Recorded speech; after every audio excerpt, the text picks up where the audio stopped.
Nomination के दौरान प्रधानमंत्री नरेंद्र मोदी के साथ मौजूद रहने वाले हैं। दशाश्वमेध घाट पर प्रधानमंत्री नरेंद्र मोदी की ओर से पूजा अर्चना की गई, आचमन किया गया, मां गंगा को नमन किया पीएम मोदी ने। यहां पर कुछ मिनटों तक पीएम मोदी मौजूद रहे। पूरे विधि विधान के साथ प्रधानमंत्री नरेंद्र मोदी ने गंगा पूजन किया और उसके बाद पीएम मोदी क्रूज पर सवार होकर नमो घाट के लिए रवाना हो गए। नमो घाट पर पीएम मोदी पहुंच चुके हैं और अब किसी भी पल पीएम मोदी काल भैरव मंदिर पहुंचने वाले हैं। वहां पर भी विशेष तैयारियां की गई हैं। लोगों में कितना उत्साह है वो भी महिमा के जरिए आपने तस्वीरों में देखा। भारी भीड़ है, हालांकि वीवीआईपी मूवमेंट को देखते हुए लोगों को इजाजत नहीं है अभी आगे जाने की, लेकिन दूर खड़े होकर भी सिर्फ एक झलक पाना चाहते हैं प्रधानमंत्री नरेंद्र मोदी की। सीएम योगी पहले से ही काल भैरव मंदिर में पहुंच चुके हैं। करीब आधा घंटा उन्हें वहां पर हो गया है और इंतजार अब पीएम मोदी का ही किया जा रहा है। देखिए, कोतवाल कहा जाता है काल भैरव को, बिना उनकी इजाजत के कुछ नहीं होता। और 2014 में जब सबसे पहली बार पीएम मोदी ने नॉमिनेशन अपना फाइल किया था वाराणसी से, उस वक्त भी पीएम मोदी की ओर से पहले काल भैरव के दर्शन किए गए थे, उनकी इजाजत ली गई थी, उन्हें पहले प्रणाम किया गया था और उसके बाद फिर पीएम मोदी ने अपना पर्चा दाखिल किया था। 2019 में भी हमने कुछ इसी तरह की तस्वीर देखी थी। और अब 2024, इस बार का चुनाव अपने आप में बेहद खास है, बेहद दिलचस्प है। हालांकि कई साथी ऐसे हैं जो कि उस दौरान थे, अभी नहीं है। कुछ नए साथी भी हैं इस बार जो कि साथ में एनडीए के आ गए हैं। तो ऐसे में सिर्फ लोगों का जरूर बदलाव हुआ है, लेकिन प्रधानमंत्री नरेंद्र मोदी वही हैं जो कि नॉमिनेशन अपना फाइल करने वाले हैं। कई पुराने साथी हैं जो कि इस बार भी पीएम मोदी के साथ रहने वाले हैं। प्रस्तावक इस बार प्रधानमंत्री नरेंद्र मोदी के अलग रहने वाले हैं। काशी बहुत ज्यादा बदली है 2014 के बाद से भी और 2019 के बाद से भी। काशी मॉडल का जिक्र हर जगह किया जाता है और उसी काशी को बदलने में प्रधानमंत्री नरेंद्र मोदी का, वहां के सांसद का एक बड़ा हाथ रहा, एक बड़ा रोल रहा है। यही वजह है कि काशी के लोग अपने सांसद को बहुत ज्यादा पसंद करते हैं और यहां पर प्रधानमंत्री नरेंद्र मोदी के लिए कहा जाता है काशी के लोगों की ओर से कि न सिर्फ 2024 बल्कि अगले कई चुनावों तक उनकी पसंद सिर्फ नरेंद्र मोदी ही रहने वाले हैं। और यही वजह कि सबसे बड़ा नामांकन है ये। देश के प्रधानमंत्री नरेंद्र मोदी नॉमिनेशन कुछ ही देर में फाइल करने वाले हैं और वो तस्वीरें भी बेहद खास होंगी क्योंकि यहाँ पर एक शक्ति प्रदर्शन करने की कोशिश बीजेपी की ओर से की जा रही है। अब की बार एनडीए 400 पार का नारा पीएम मोदी की ओर से खुद दिया गया है और प्रधानमंत्री नरेंद्र मोदी जब नॉमिनेशन फाइल करेंगे तो एनडीए के जो घटक दल हैं उनके भी नेता मौजूद रहने वाले हैं। ना सिर्फ बीजेपी के बड़े चेहरे, बड़े दिग्गज आपको नजर आएंगे तस्वीरों में, बल्कि घटक दल के भी कई बड़े चेहरे, कई नेता साथ में मौजूद रहेंगे प्रधानमंत्री नरेंद्र मोदी के।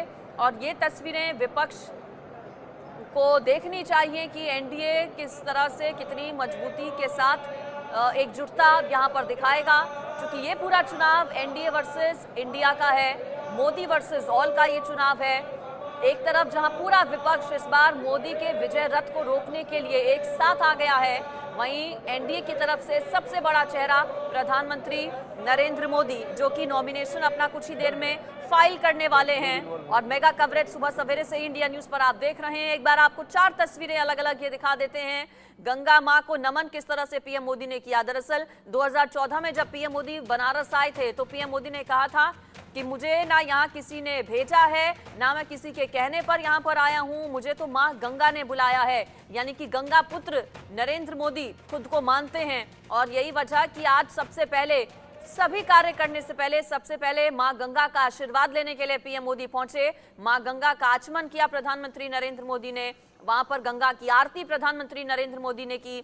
जितने भी पंडित, महंत, पुजारी वहां पर मौजूद थे, सभी को हाथ जोड़कर प्रधानमंत्री नरेंद्र मोदी ने नमस्कार किया। कुछ मिनटों तक पीएम मोदी वहां पर मौजूद रहे और पंडितों की ओर से वहां पर मौजूद पूरे विधि विधान के साथ, मंत्रोच्चार के साथ प्रधानमंत्री नरेंद्र मोदी को पूजा अर्चना करवाई गई। चूंकि आज गंगा सप्तमी का भी मौका है। देखिए, गंगा दशहरा और गंगा सप्तमी ये 2 बड़े पर्व माने जाते हैं हिंदू धर्म में और गंगा का पुत्र खुद को प्रधानमंत्री नरेंद्र मोदी ने बताया है। पीएम मोदी की तरफ से यह भी कहा गया था कि जब भी किसी भी चुनाव में इससे पहले वो नॉमिनेशन फाइल करने जाते रहे हैं तो उन्होंने सबसे पहले अपनी मां का आशीर्वाद लिया है और ये पहला ऐसा चुनाव है जब उनकी मां हीराबेन उनके साथ मौजूद नहीं है। उनके आशीर्वाद के बिना उन्हें जाना पड़ रहा है चूंकि मां नरेंद्र मोदी की उनका निधन हो चुका है। ऐसे में हीराबेन के बाद अब मां गंगा को अपनी प्रधानमंत्री नरेंद्र मोदी मानते हैं। यही वजह कि पीएम मोदी की ओर से पहले गंगा मां का आशीर्वाद लिया गया,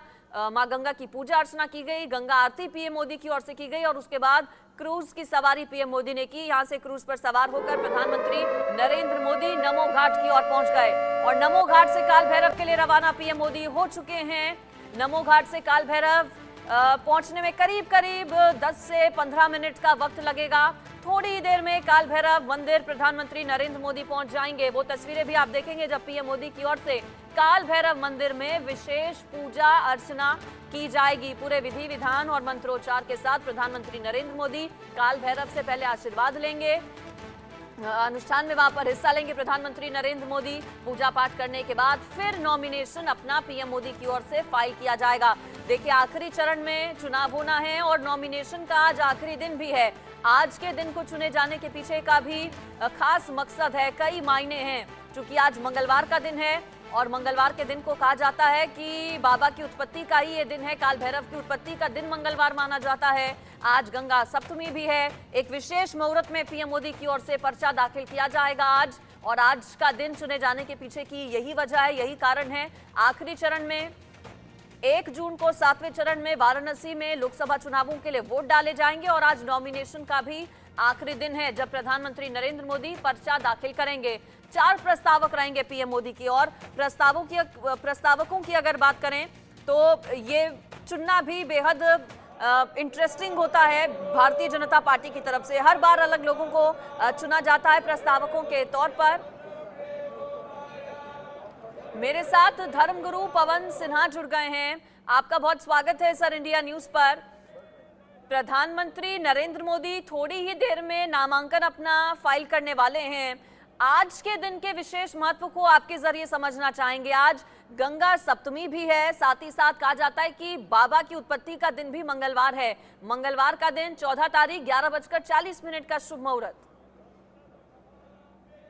देखिए, ये इसलिए भी बहुत महत्वपूर्ण है क्योंकि उस वक्त अष्टमी लगेगी।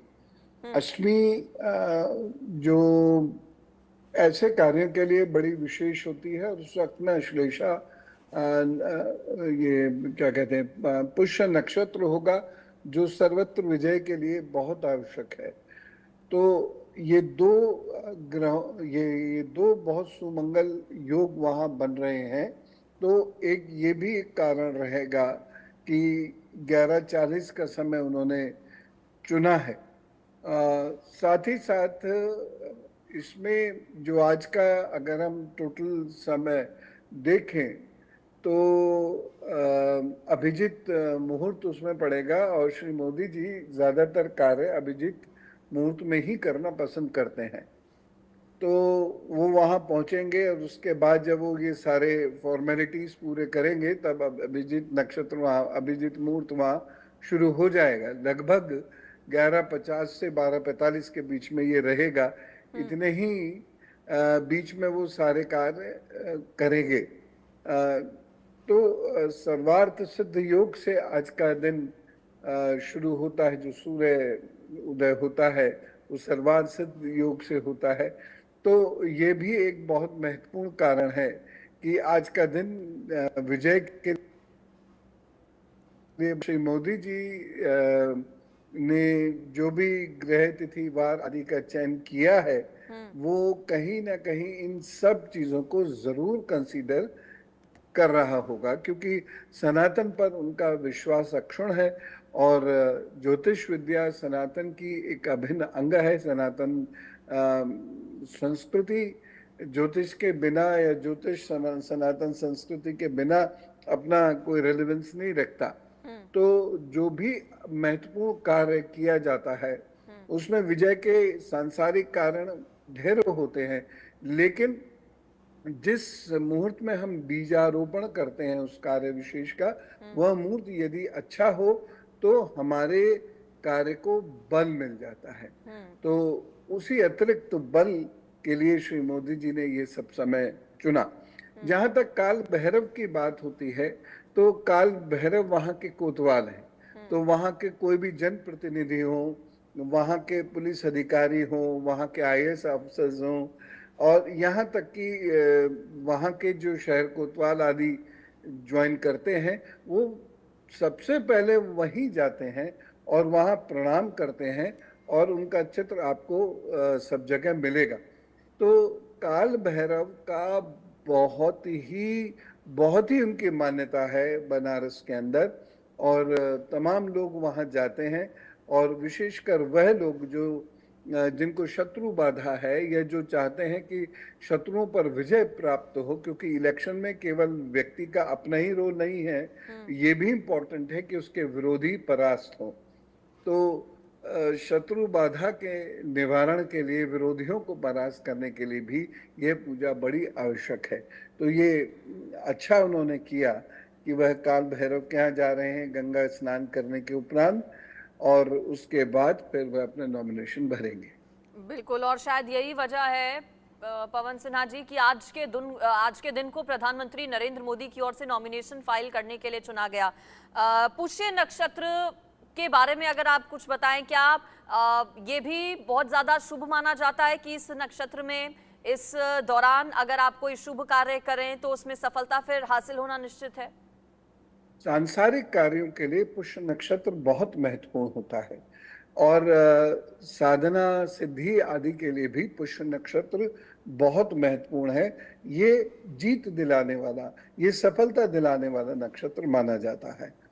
तो इसीलिए जो लोग गुरु उपासना करते हैं, गुरु पुष्य नक्षत्र वाला दिन उनके लिए अत्यंत विशेष होता है।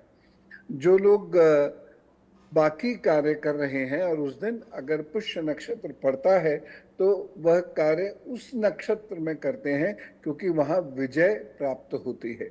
यहाँ तक कि इसकी शुभता इतनी अधिक है कि जो कन्या वर आदि के लिए जब हम बात करने के लिए निकलते हैं या अन्य किसी किस्म की बात करने के लिए निकलते हैं, व्यापार के विस्तार की बात करने के लिए निकलते हैं, और उस वक्त में पुष्य नक्षत्र हो तो मतलब मैं कहूँगा क्या कहने। तो ज्योतिष शास्त्र में पुष्य नक्षत्र को इन सभी कार्य के लिए सर्वोत्तम माना गया है, और पुष्य नक्षत्र की शुरुआत से जो भी कार्य होता है वो शुभ होता है। और सभी विद्वजन या सभी ऐसे लोग जो ज्योतिष शास्त्र को जानते हैं, उनका प्रयत्न रहता है कि विशेष कार्य सदा पुष्य नक्षत्र में कराए जाएं। बिल्कुल, तो पुष्य नक्षत्र में नामांकन पीएम मोदी कर रहे हैं। मनोकामना सिद्धि योग चूंकि बन रहा है इस खास मौके पर, और यही वजह कि प्रधानमंत्री नरेंद्र मोदी अपना नॉमिनेशन आज ऐसे वक्त में दाखिल करने वाले हैं। प्रधानमंत्री नरेंद्र मोदी के लिए अगर सिन्हा सर मैं बात करूं तो आगे आने वाला समय कैसा देखते हैं आप? चूंकि अब की बार एनडीए 400 पार का नारा दिया गया है, अभी जो समय चल रहा है, आपको रोक रही हूं, तस्वीरें प्रधानमंत्री नरेंद्र मोदी की आ रही हैं। काल भैरव मंदिर पहुंच चुके हैं प्रधानमंत्री नरेंद्र मोदी। ये बड़ी खबर अपने दर्शकों को बता दें, काल भैरव मंदिर पहुंच चुके हैं प्रधानमंत्री नरेंद्र मोदी। यहां पर पीएम मोदी की ओर से अब विशेष पूजा अर्चना की जाएगी। काशी के कोतवाल की इजाजत प्रधानमंत्री नरेंद्र मोदी लेंगे। कुछ मिनट तक यहीं पर मंदिर के भीतर ही पीएम मोदी मौजूद रहने वाले हैं। पूजा पाठ पीएम मोदी की ओर से विशेष की जाएगी और उसके बाद नॉमिनेशन अपना दाखिल करने के लिए पीएम मोदी जाएंगे। सिन्हा सर, इससे पहले मैं यही सवाल आपसे कर रही थी कि आगे आने वाला समय पीएम मोदी के लिए कैसा रहने वाला है, क्योंकि भक्ति भाव पीएम मोदी का अलग अलग मौकों पर हमने देखा है। आस्था भगवान के प्रति, खासतौर पर भगवान भोलेनाथ के प्रति कितनी पीएम मोदी की है, ये कई बार हमने देखा है। अब आज खास मुहूर्त में, शुभ मुहूर्त में पहले काल भैरव का आशीर्वाद पीएम मोदी लेंगे। आगे आने वाला समय कैसा नजर आता है पीएम मोदी के लिए? देखिए, ये समय जो है खासतौर से नवंबर तक का, वो उनके लिए एकदम स्पष्ट रास्ता बनाए हुए है। और ये मोदी जी पुनः अपने दम पर, मैं अपने दम पर इस को कोट अनकोट कर रहा हूँ, अपने दम पर सरकार बनाने में सफल होंगे।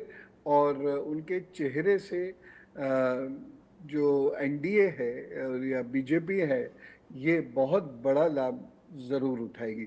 अब 400 पार जाना तो थोड़ा सा, मैं उसको तो मैं हेजिटेशन के साथ कहूँगा कि 400 पार तो नहीं, लेकिन हाँ एक ऐसी मजबूत स्थिति में बीजेपी आने वाली है जहां लोकसभा में भी और राज्यसभा में भी दोनों जगह बीजेपी का जो बहुमत होगा। और मैं कहूँ अगर बहुत स्पष्ट शब्दों में तो श्री मोदी जी का बहुमत होगा। और वो एक ऐसे नेता की तरह से इसमें उभरेंगे जो जो जिनकी मान्यता उत्तरोत्तर और अधिक बढ़ती चली जाएगी। तो ये कुल मिला के ये जो आने वाला समय है, ये बड़ा अच्छा है और नवंबर तक का समय तो बहुत ही अच्छा है। माँ गंगा की प्रार्थना करना, माँ गंगा का पूजा पाठ करना किसी भी शुभ कार्य से पहले कितना फलदायक होता है सिन्हा सर? इसके अलावा आज चूंकि गंगा सप्तमी भी है, गंगा दशहरा भी होता है, गंगा सप्तमी भी, ये दो बड़े त्योहार माने जाते हैं। अब जब गंगा सप्तमी के मौके पर, जिस दिन बताया जाता है कि सृष्टि पर आई थी माँ गंगा, उस दिन पीएम मोदी की ओर से ये बड़ा कार्य जो किया जा रहा है, नॉमिनेशन जो अपना फाइल किया जा रहा है। माँ गंगा को हम लोग माँ कहते हैं क्योंकि वह जीवनदायिनी सिद्ध हुई। जब यहाँ पर नदी नहीं थी, क्योंकि ऋग्वेद के कई सूत्रों में जाह्नवी नाम की एक नदी का तो वर्णन है, माँ गंगा का वर्णन काफी बाद में आता है। तो माँ गंगा का जो अवतरण होता है धरती पर इधर, तो वह हर्षोल्लास, भोजन, जीवन, ये सब देने वाला सिद्ध होता है। इसीलिए इसकी इतनी अधिक मान्यता है कि अगर माँ गंगा की गोद में बैठकर यानी स्नान करके, यदि उनकी पूजा आरती करके हम कोई भी काम शुरू करते हैं तो उसमें सफलता सुनिश्चित होती है। तो ऐसा माना जाता है कि उसके बाद शत्रु बाधा से, प्रेत बाधा से, भूत बाधा से आदि जो बाधाएं, 3 प्रकार की बाधाएं होती हैं मनुष्य के जीवन में, उन तीनों बाधाओं से ये मुक्तिदायिनी है। इसलिए माँ गंगा को प्रणाम करके ही की साधना आदि शुरू की जाती है, दिन शुरू किया जाता है। और यहाँ तो ये इतना बड़ा कार्य करने जा रहे हैं श्री मोदी जी, तो माँ गंगा और बनारस में हर व्यक्ति के लिए वह माँ गंगा मतलब देवी का साक्षात अवतरण, इतनी मान्यता है। तो श्री मोदी जी ने माँ गंगा को उसी मान्यता से, जो बनारस की मान्यता है, उसी मान्यता से प्रणाम किया और अब वो काल भैरव जा रहे हैं। यानी मैं पूर्ण पवित्रता के साथ अब इस कार्य में लगूं और माँ गंगा आप मुझे विजय दिलाइए। कहीं